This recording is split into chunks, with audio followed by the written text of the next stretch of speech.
হ্যাঁ, দ্বিতীয় ভিডিওতে আপনাকে স্বাগত জানাচ্ছি এবং আজকে লোকাল ডব্লিউপি এর ওভারভিউ এবং এর ইউজ কেস নিয়ে আলোচনা করব। চলুন অ্যাকাউন্ট প্রেফারেন্স দিয়ে শুরু করা যাক।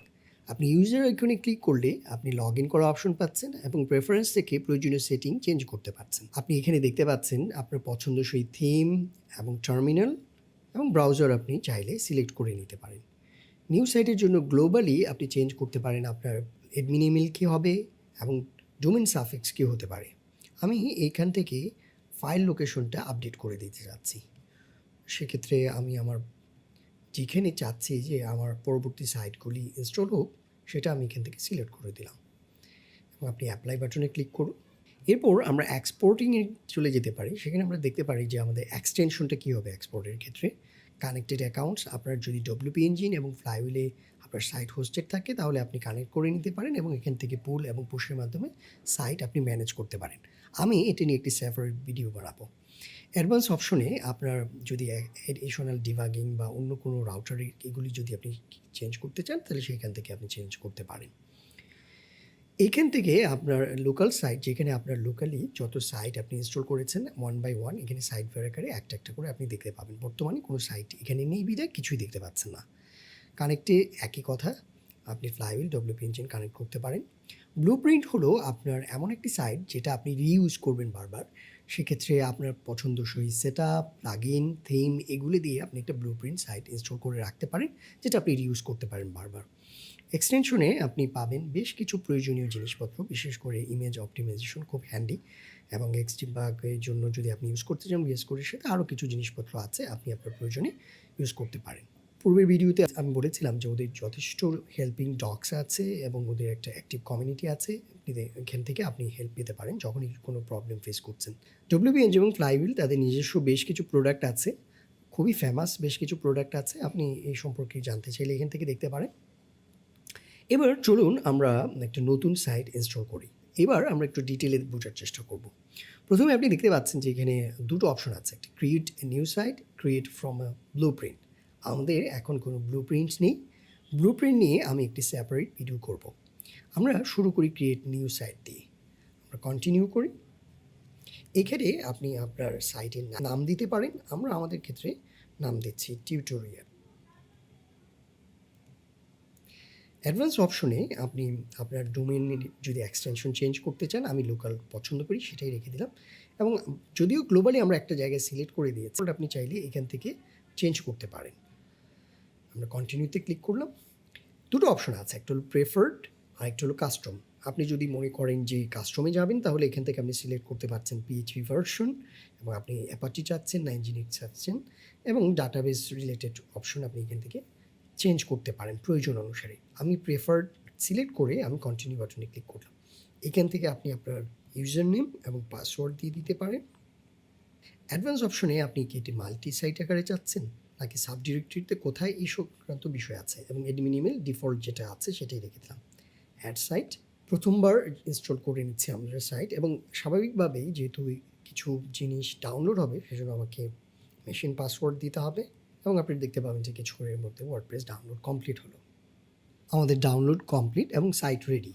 আমরা চাইলে এখান থেকে দেখতে পারি আমাদের সাইট রেডি আছে। চলুন এবার ডিটেলে সাইটের বিষয়গুলো একটু বোঝার চেষ্টা করি। এখানে কী কী আছে? এখানে আমাদের ডোমেনটা আছে। এখান থেকে আপনি চাইলে যেখানে সাইটটা ইনস্টল আছে এক্স্যাক্টলি সেই ফোল্ডারে চলে যেতে পারেন। আর যারা সাইট শেল নিয়ে বা ডব্লিউপিসিএলএ নিয়ে কাজ করতে চান তারা এখান থেকে শুরু করতে পারেন। এই অংশটা হলো যদি আপনি সাইট স্টপ এবং স্টার্ট করতে চান, একাধিক সাইট থাকলে এটা খুবই হ্যান্ডি একটা অপশন।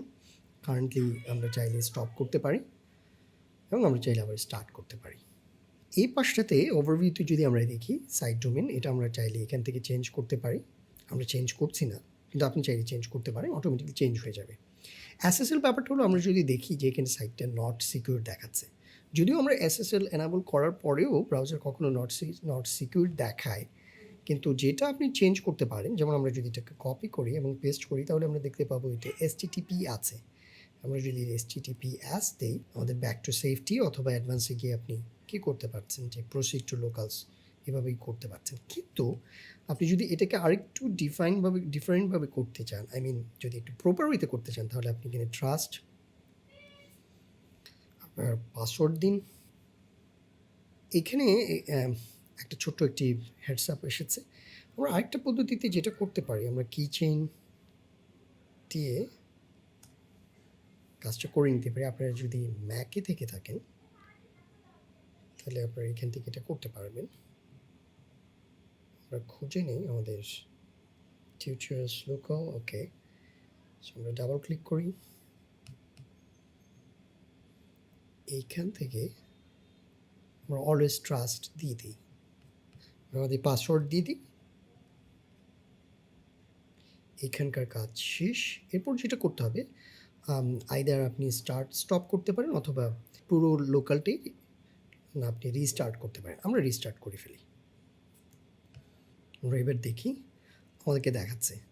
সো আমরা এখানে আরেকটা কাজ বাকি রয়েছে, সেটা হলো আমাদের কি করতে হবে যে সেটিংয়ে গিয়ে আমাদেরকে ওইখান থেকে ইউআরএল চেঞ্জ করে দিতে হবে। আমরা লগ ইন করছি, সেটিংয়ে যাই, জেনারেল থেকে আমরা সাইট ইউআরএল আপডেট করে দিই। এবার যদি আমরা দেখি দেখতে পাবো যে আমাদের সাইটে এসএসএল এনাবল হয়ে গেছে।